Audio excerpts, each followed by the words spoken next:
Are you annoyed that your internet data on your phone suddenly runs out? One of the reasons might be the Auto Update feature on the Play Store, which always downloads and installs the latest version of every app that has an update. To overcome this, just turn off the Auto Update app feature on the Play Store. Open your Play Store app. Tap on the Profile section.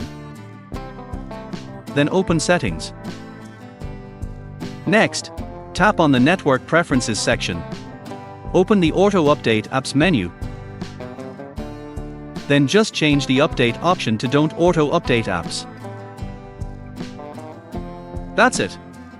Then, what if you want to update an app? You can do it manually. Just open the Manage Apps and Device option. Tap on the Update section. Then just select which app you want to update. Done. That's all for this video tutorial.